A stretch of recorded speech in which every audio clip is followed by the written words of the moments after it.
I pursued Clara for 5 years. If she accepted my proposal on her birthday, I could stay in this world. But I waited until the stroke of midnight before I heard the system's voice. It's all over. Clara's first love, Leo, returned today, and she's been with him the whole time. After all this time, the system decided to grant me one last request, to let me choose my own way to die. Well, since I have to leave sooner or later anyway, I want to die in front of Clara. I want her to kill me with her own hands and make her regret it for the rest of her life. There were only 5 minutes left until 12. Today was my 25th birthday and also the final deadline for the pursuit. As long as Clara accepted my proposal today, I could stay. We had clearly agreed. The room was decorated with balloons, a cream cake sat on the table, and even the corners were filled with bouquets of roses. Our mutual friends had been notified in advance and had come to the house ready to celebrate. However, from noon until evening, Clara's phone never connected. My buddy Simon consoled me. "Adrien, don't worry, maybe something came up." What could have come up? Not long ago, she was lying on my lap promising me, word by word, "Adrien, when are you going to marry me? I swear I'll only ever be your bride." I shook my head. I asked my friends to leave first. According to the rules, if Clara didn't return by the end of the day, I would be erased by the system.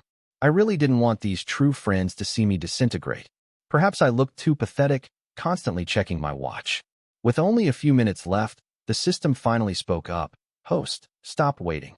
For some reason, the usually cold, mechanical voice now carried a hint of indignation.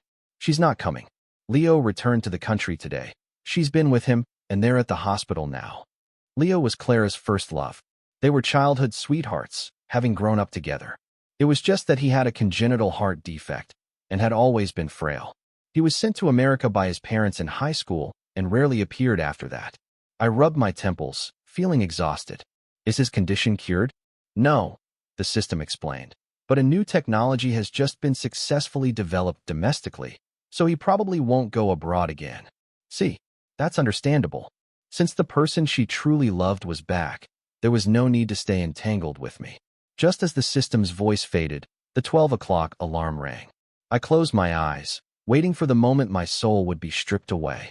However, almost a minute passed, nothing happened. I opened my eyes. It was still the familiar room, the messy bouquets, decorations, and lights. Why was I still here?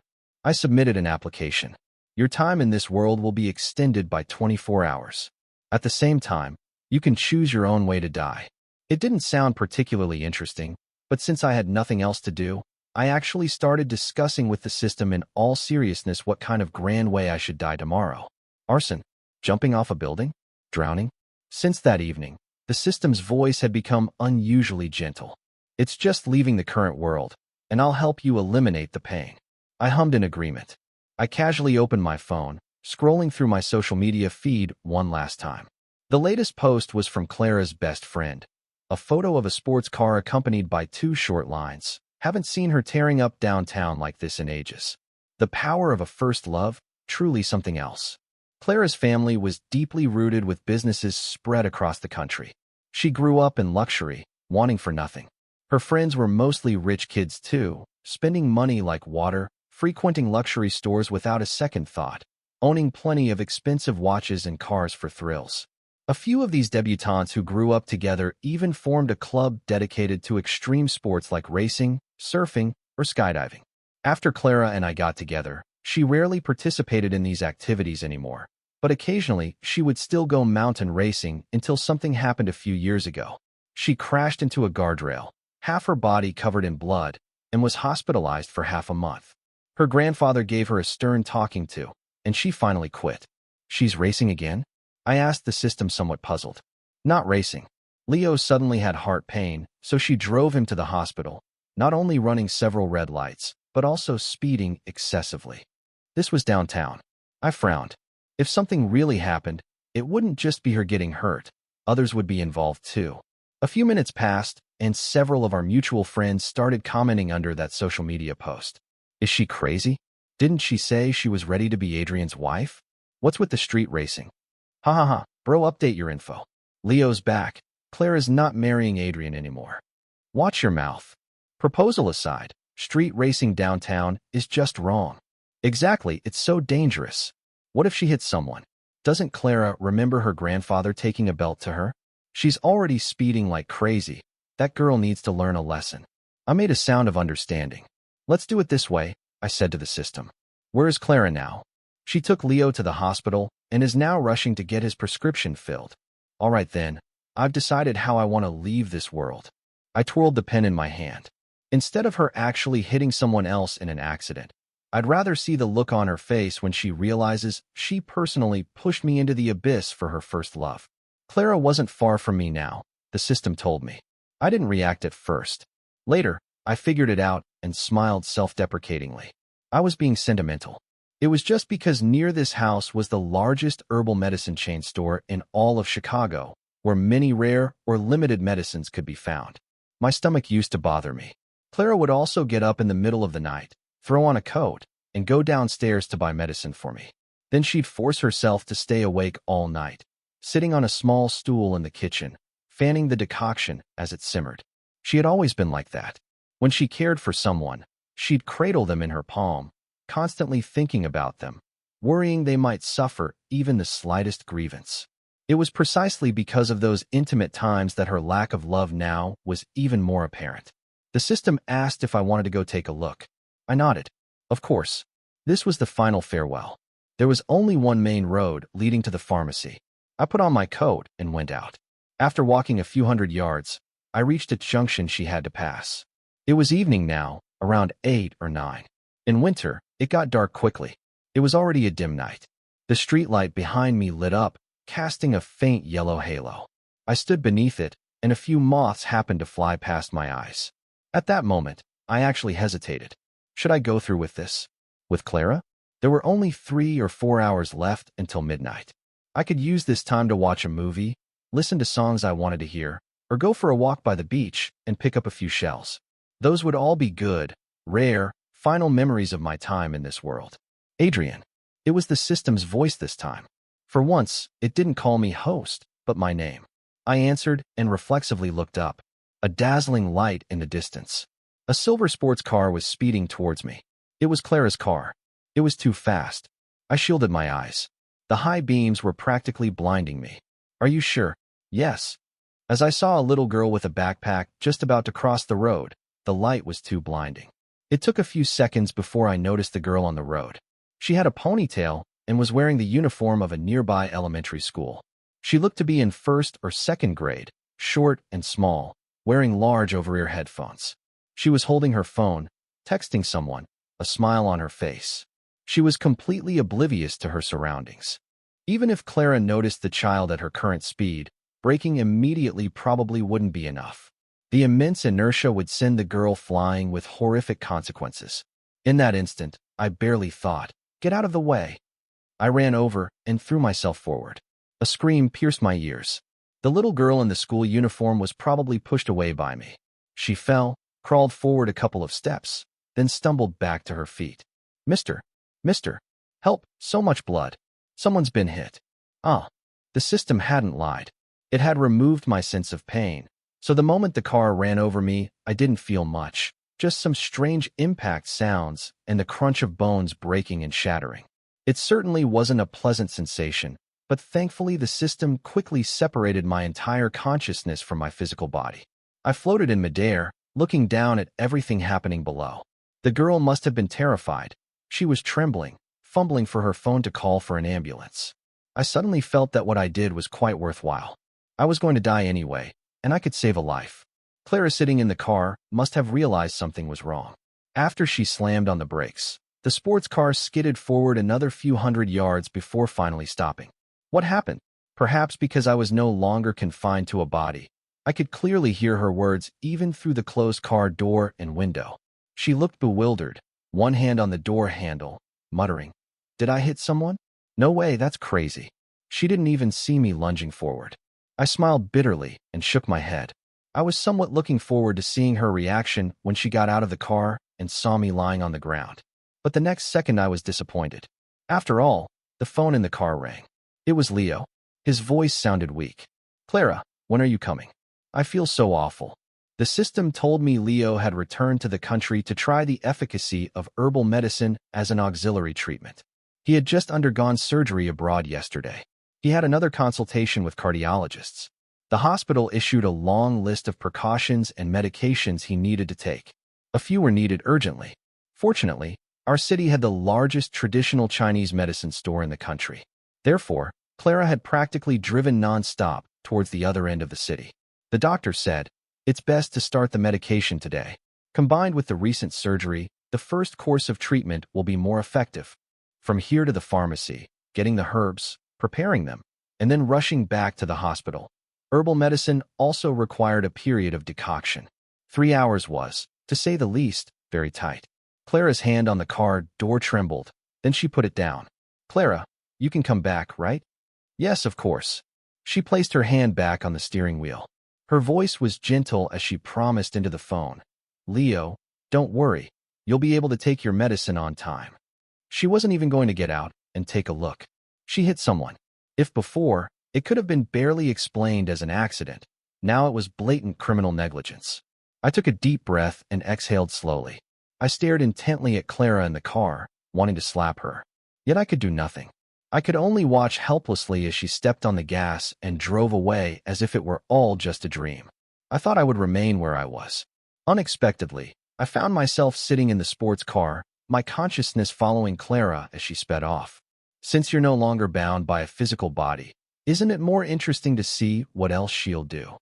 The system probably sensed my confusion and stated it bluntly. It was the first time I'd heard its tone so direct, with a hint of mockery. It was probably quite infuriated too. Couldn't help but chuckle. "Hey." I sighed. I'm really starting to feel it wasn't worth it. There were still a few hours left in the day, and they just vanished. After a moment, the system replied. The original setting was if you could have been sent to the hospital within these few hours, there was still hope of saving you. If you woke up, your consciousness might not necessarily have been unable to return. I said nothing. It even took me a while to understand what it meant. I unconsciously turned my head to look back. In the dim night, the body lying in the middle of the road was no longer visible. Did it still have vital signs? I wondered, until Clara interrupted my thoughts. She picked up her phone again and called someone else.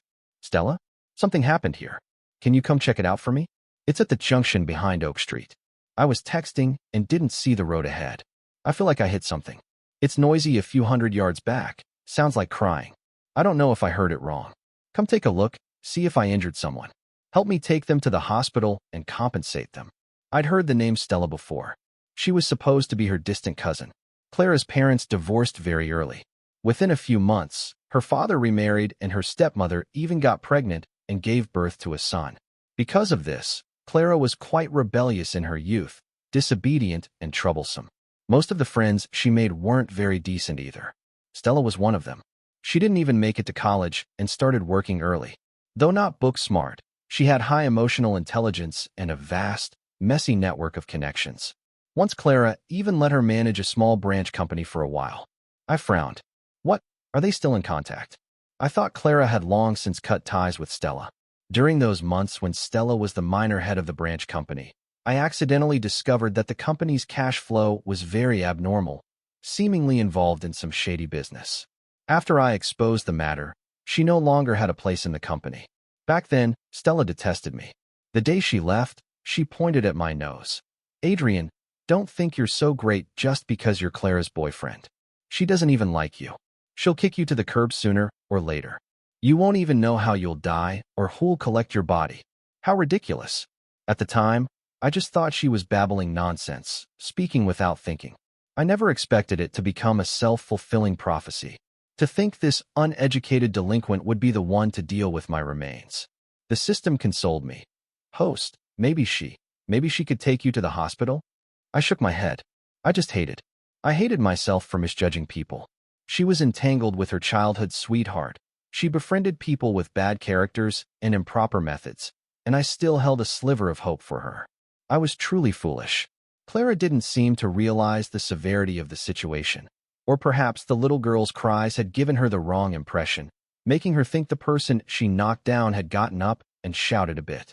So she continued to instruct, "Take them for a checkup at the hospital. If needed, we'll cover all expenses." Call me when it's done. Should I praise you for being a great philanthropist? My eyes nearly rolled into the back of my head. I didn't want to listen anymore. I tilted my head, closed my eyes, leaned back, and emptied my mind. In my current state, I could actually fall asleep. But I only slept for a little over 2 hours. Clara was really efficient. She got the prescription filled and returned to the hospital, handing the items to the attending physician. Is it in time? She asked anxiously. It's not 12 yet. If we prepare it now and he takes it, Leo's condition should improve, right? What 12 o'clock this or that? The doctor shot her a glare. It's not an exam or a race. Why do you have to submit it by a deadline? I just told you to hurry up and see where you could buy the medicine. I didn't say you absolutely had to get it today. He's been sick for so long. Is he going to have a problem because he missed 1 day of new medicine? The doctor's tone was like he was talking to an illiterate. I had been yawning in the back. I instantly woke up. I burst out laughing. Yeah, I'd only heard of critical patients in an ICU racing against time. I'd never seen someone buying medicine who had to watch the clock. Clara had been pampered since childhood and had rarely been reprimanded. After hearing the doctor's words, her face turned somewhat gloomy, not very pleasant. After a while, she moved towards the inpatient area and gently pushed open the door to a room. Hearing the sound, the man sitting on the hospital bed looked up. He was wearing a blue hospital gown, his skin pale, his face gaunt. Clara, you're back. I remembered this seemed to be the first time I saw Leo in person. I had actually seen his photos often before, in Clara's middle school graduation yearbook, among a thick stack of her childhood photo albums, and even in her phone's photo gallery, in that folder marked with a pink heart symbol. In the photos, he was a teenager, but the Leo now was much more mature, flipping through a magazine in his hand, seemingly mentioning, "Did you get the medicine?" "Yeah," Clara replied faintly, sitting on the chair by the bed. This cold attitude probably made Leo a bit uncomfortable. He reached out, seeming to inadvertently touch Clara's arm. "What, tired?" Clara still didn't speak. Instead, she took out her phone and started browsing. I tilted my head, curious. Wasn't she quite energetic when she was tearing through the streets in her sports car just now? Why play the aloof role now? For a moment, the atmosphere in the room even became a bit awkward, until Leo finished the last page of the magazine. He put the book on the bedside table and picked up the topic again. "I'm practically a walking pharmacy now. I can't live without these bottles, jars, granules, and capsules." Clara finally looked up. "Really?" she interrupted Leo. "But I just saw the doctor. He said your condition has actually been quite stable, and it doesn't really matter when you transfer hospitals or start medication." "Leo, you should know, right? I had something very important yesterday." Clara's tone was unusually low and serious. The night seeped in through the glass window, and the incandescent light on the ceiling cast a somewhat bleak glow. At this moment, half of her body was in shadow, making her seem blurry, her thoughts unreadable. Leo's lips twitched a few times. "Why are you suddenly talking about this?" He opened his mouth, raising his voice. "Oh, I know. Your boyfriend is proposing to you. Clara is getting married. So naturally, she doesn't want her childhood big brother anymore, right? Fine, fine. Even if you're deeply in love with him, a whole day has passed now. Has he contacted you, you psycho?" Clara was the one who stood me up, not me. I had been waiting for her in the house for a long time, incidentally receiving countless sympathetic glances from friends. What was the point of chasing after her now? But Clara seemed genuinely taken aback. She lowered her head, her lips pressed into a thin line. Her left hand gripped her phone tightly. Leo continued to ramble on. "See? He doesn't value you that much at all. Someone who loves you would have called you long ago to ask. Someone who doesn't love you wouldn't care at all. Maybe he's hoping you won't accept his proposal. Maybe he has better ideas. Perhaps he's already off with some other woman, living happily ever after." "Clara, don't get in too deep." "Stop it." Clara stood up abruptly. She let out a long breath, a look of annoyance on her face. "You get some rest. I'll go sit outside for a bit." She stumbled a couple of steps. After steadying herself, she picked up her coat and walked out of the room. I drifted along behind her. Clara looked somewhat dejected now. Leaning against the wall, she picked up her phone again and started scrolling. I curiously leaned over. I found it was the WeChat chat screen from our last conversation before the proposal. I asked her if she was nervous, if she was happy. She replied with several messages. "Of course I'm nervous, you silly. But I'm even more happy and excited. Hee hee." Later we still have to prepare for the wedding. Sob, sob, sob. I love you so much, I can't sleep. I glanced at Clara. I couldn't help but wonder, were those words she typed back then sincere? These sentences felt like an intangible, untouchable dream. Clara's fingers hovered over the chat box. She typed a few words, then deleted them. Back and forth this went on for a while until she finally typed out a complete sentence. Adrien, are you angry? Why didn't you call me? Crying face. I had something on yesterday. I'll apologize to you later, okay? I snorted coldly. Apologize? A late apology nobody cares about. But before that message could be sent, the phone rang. It was my good buddy Simon calling. After that absurd proposal ended in nothing yesterday, Simon and I hadn't seen each other. His voice over the phone was urgent and angry. Clara, where is Adrien now? I can't reach him at all. If anything happens to him, we won't let you off. Clara frowned. Adrien's missing? She even repeated, but I haven't seen him these past 2 days. You have the nerve to say that. Simon was the main debater for the university's speech team and even participated in national competitions and TV shows. Now he was a minor internet celebrity in his field. At this moment, his tone became even more aggressive. You haven't seen him? Shouldn't you and Adrien be sweetly meeting parents or planning a trip somewhere right now? Oh right, I forgot. You're with your childhood sweetheart, that male homewrecker. How could you remember him? I'm going to puke, ugh ugh ugh. Being scolded like this, Clara clenched her phone tightly. She took several deep breaths. Her tone wasn't great either. I don't want to argue with you, but Adrien hasn't called me at all. I was going to ask if he was with you. She probably remembered what Leo had said in the hospital room earlier, so she added, if he really valued the proposal ceremony, would he not even question me by now? Clara, are you out of your freaking mind? Simon usually liked to be sarcastic when he cursed, but this time he was probably so angry that he just unleashed a torrent of vocabulary. Unfortunately, before he could finish, the call was disconnected. I looked at Clara with some sympathy. How did she become so foolish at such a young age? This must be an early sign of dementia. She sat on the hospital bench, slowly leaning forward. The phone screen was still on our chat interface. Her finger hovered over the dialog box, hesitating for a moment. As if in a fit of pique, she deleted the words she had just typed one by one. I chuckled softly. She thought I was still alive and that I would be sad, upset, even jealous because she was with Leo. Clara leaned against the wall behind her, draped her coat over herself, and closed her eyes. She was probably really tired and fell asleep quickly. It was already past midnight.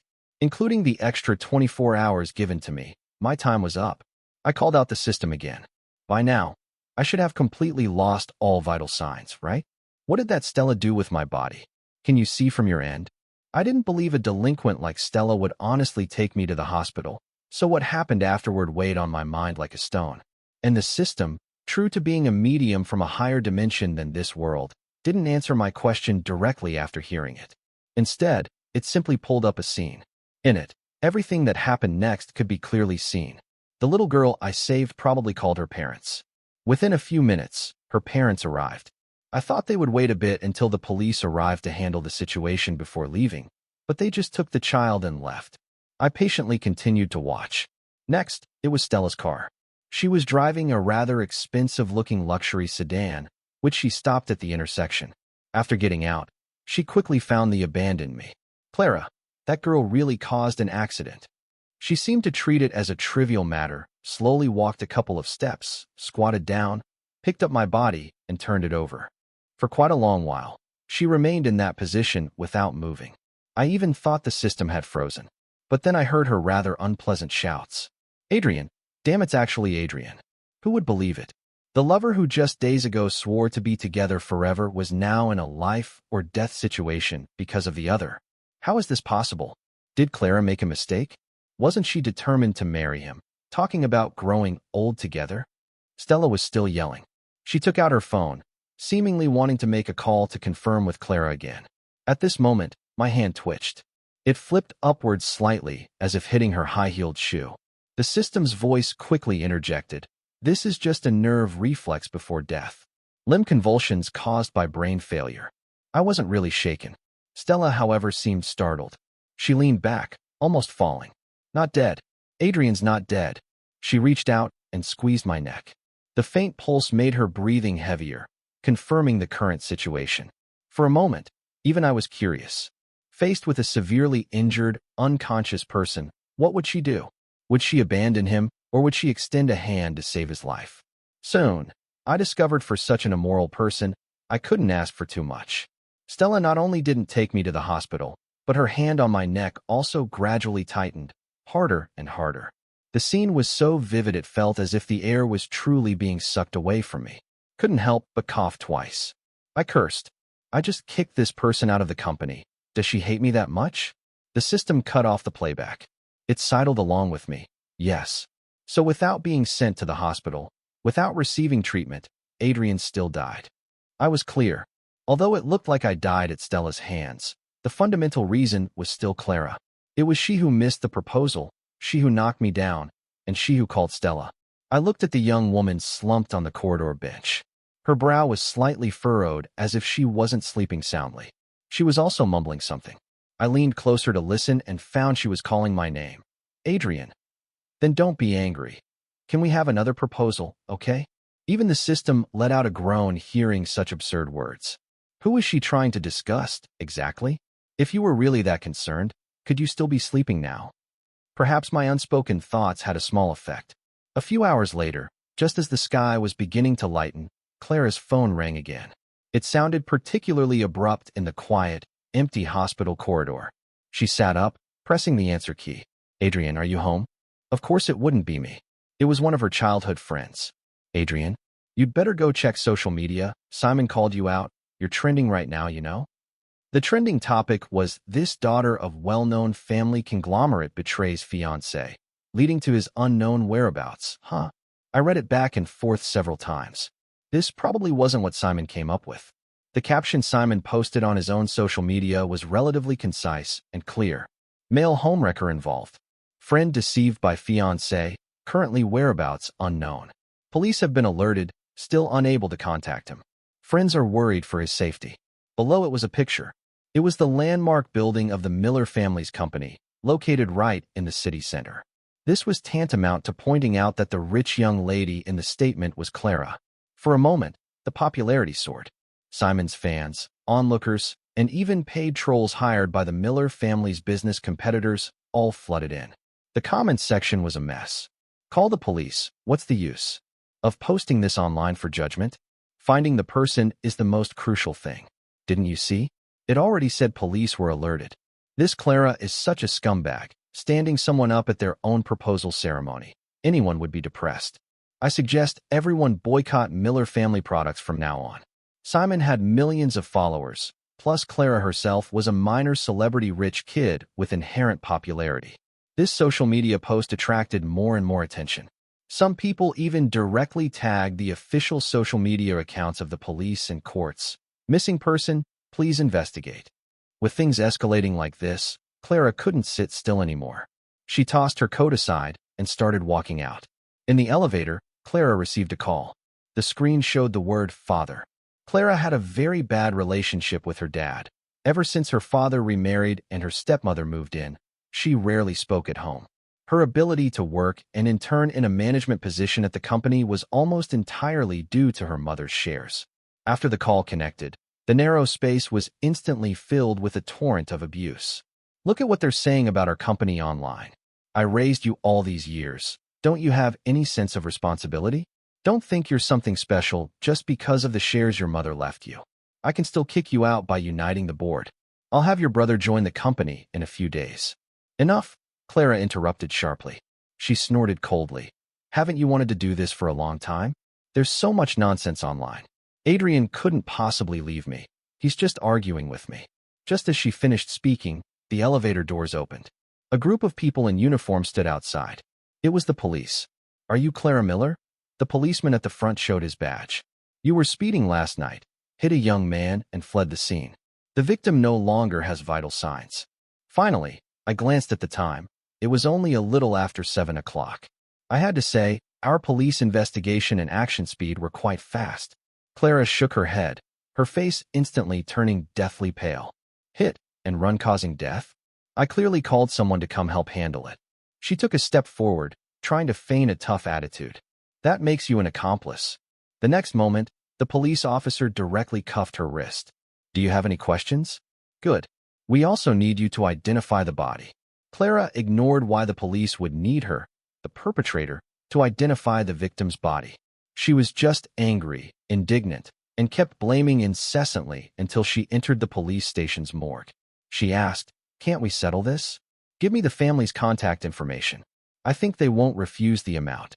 The police officer snorted coldly. Unfortunately, according to our investigation, the young man's parents passed away a long time ago. He has many friends, though, and a fiancée. It's just that the fiancée went to find someone else on the day of the proposal and disappeared.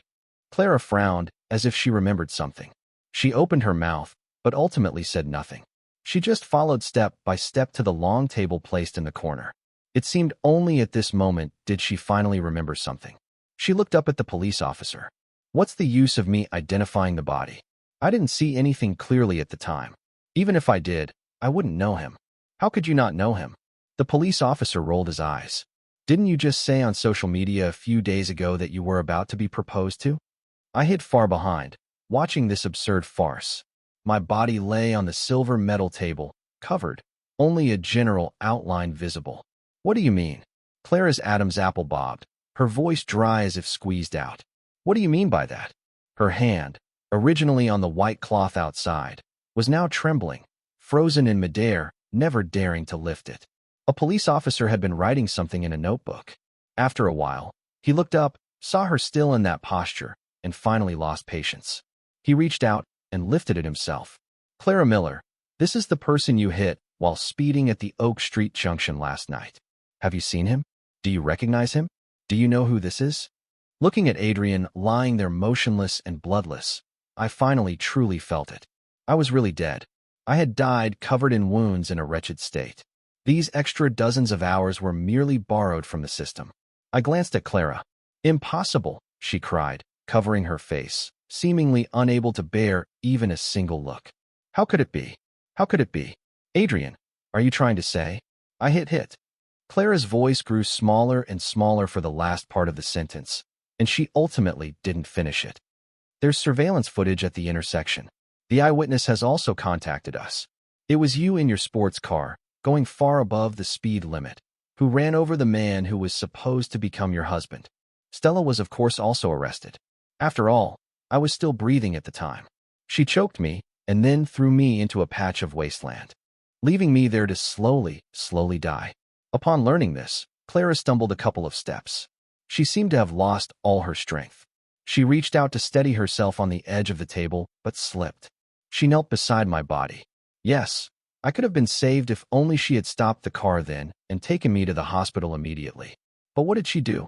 She called a hooligan and then rushed off to get medicine for her childhood sweetheart, even though it wouldn't have mattered if he didn't take that medicine. Adrien, ridiculous.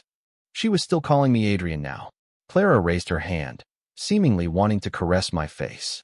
I really didn't know. How could I do something like that to you? She wanted to apologize, but I just felt dirty, wanting nothing more to do with her. Fortunately, at that moment, the door was kicked open with a bang.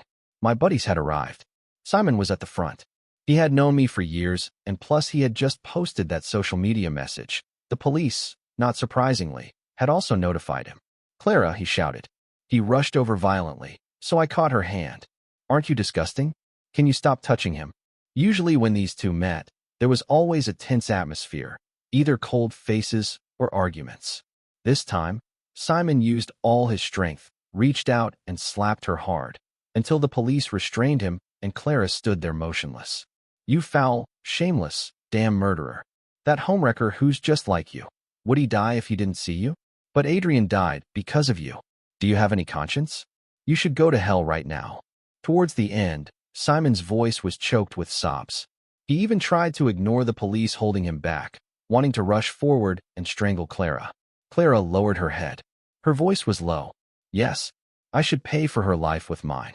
Pay with your life? Simon's hand, suspended in midair, slowly lowered. He looked at her fiercely. How can you die so easily? I'll find the best team of lawyers to make you rot in jail for life. Then I'll arrange for absolutely vicious, violent cellmates, just like your bottomless self, to make you suffer for the rest of your life. After the incident, The system and I had another long talk. It asked if I wanted to return to my original world. My feelings about the real world weren't very good. Although I had parents, my father was an alcoholic and a gambler who often resorted to domestic violence, and my mother would only endure it submissively. Once, my father owed a large sum of money to some gang leader. They came to our door to collect, wielding a large axe about to strike my dad. In that instant, my mother knelt down. Don't touch my husband. We don't have money. If worse comes to worst, take our son. I stared blankly at my mother, feeling as if I was seeing this person for the first time. When she tried to pull me, I shook her hand off. I jumped from the 7th floor. I don't remember what my last conscious thought was. It probably hurt a lot. So to go back again, I really didn't want to. Then the system paused, seeming to search its data. I frowned, thinking for a moment. Can you give me a new identity in this mission world? Apart from Clara, I'm a bit reluctant to leave my other friends. After much pestering, the system applied to its superiors and really did design a new identity for me. I could stay in the place where Adrien originally lived. Since my original major in college was journalism, this time my character's profession was a reporter. On my first day at the newspaper office, a bunch of people were milling around with water cups in front of me. Just when I thought I had nothing to do, the team leader walked up to me. He slapped several newspapers on the table. Newbie, don't you know what news is hottest right now? Go through the materials, you'll be busy in a few days. I picked up the newspaper. The bold black headlines were particularly striking. Clara Miller faces possible life sentence. Miller family's tax evasion and money laundering involvement. Stock trading halted. Mr. Miller denounces eldest daughter in media. Its younger son has always been the heir. I frowned, flipping through them bit by bit. Only then did I learn that Stella hated me so much because the small branch company she managed was responsible for some of Clara's less-than-clean businesses. In just 6 months, it had made more than 10 times the normal profit. But in the end, I ruined it and got her kicked out. And Leo's situation wasn't good either. The Miller family had always subsidized a large part of his previous treatment costs. Now that Clara was in prison and the Miller family was struggling to save themselves, I heard his surgery and medication were delayed and his condition had indeed worsened. Now, it wasn't just the newspapers. The internet was also full of curses against the Miller family. Not only did they want her bankrupt and to pay compensation, they also wanted her to pay with her life. Why is this kind of scum still alive? It's just a waste of air. Killed her own fiancé and also evaded taxes? Can't she be punished for multiple crimes? I scrolled through social media for a while, my mind in a whirl. Just then, the team leader walked over and glanced at me. Done with the materials? I hummed in agreement. Suddenly thinking of something, I asked, who is the lawyer prosecuting Clara Miller? You even thought of that. The team leader rarely smiled. Such public prosecution cases usually have appointed lawyers, but I heard the deceased's close friends found someone. The litigation team is quite formidable. There are even rumors that she'll spend her life in prison. It probably won't be easy. Someone might even try to mess with her in there. It must be Simon. I lowered my head and said no more. The team leader looked at me, placed his cup on the table, and suddenly said, a few days later, our newspaper got an opportunity to exclusively interview Clara Miller. You come with me. On the day of the interview, the team leader was late due to some matter. I went in alone first. After waiting for a while, the staff brought Clara out. Looking through the thin bars, she had lost a lot of weight. Her chin was sharp, and heavy dark circles floated under her eyes. Do I have to be interviewed? Clara sat down, her voice weary. Are you going to strip away even this right? You have no rights. The person next to her spoke in a cold, icy tone. I opened the interview booklet the team leader had prepared. On it were some questions he had written in advance. Was it premeditated murder? Did you argue with Adrien before that day? What exactly was your relationship like? Clara kept her head down, not saying a word. She seemed already weary of such interviews and had resolved to respond with silence. The system had given me a new face. I wore glasses, transformed into a serious, stern professional. Clara couldn't possibly recognize me, so I simply put down the prepared notebook and spoke freely. I know it wasn't premeditated murder.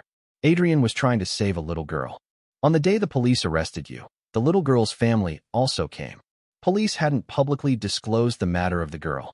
After they left with the child, they first went to the hospital for a full checkup. They called the police again later.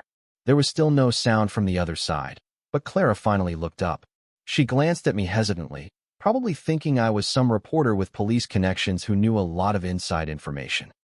What could have happened? Me. Clara clasped her hands, looking at me intently. Last question. I picked up my pen, but I didn't know how to answer the last question either. Clara, I can never quite figure you out, but I know Adrien once truly loved you. That night of his solo proposal, after everyone left, he waited for you alone until the very last second of midnight. He would write in his diary about his dreams for a future life with you and many, many other little things you don't know. Unfortunately, you didn't deserve it. It was you who killed the person who loved you most. I said all this in one breath. I felt there was nothing more to say here. I closed the notebook, about to leave, but heard a clang. Clara gripped the bars tightly, stood up abruptly, and stared at me without blinking. Her eyes were almost entirely bloodshot. She opened her mouth, her voice hoarse and trembling. Adrien, are you back? Are you back? I smiled and turned. You'd better serve your time well and live every day in repentance.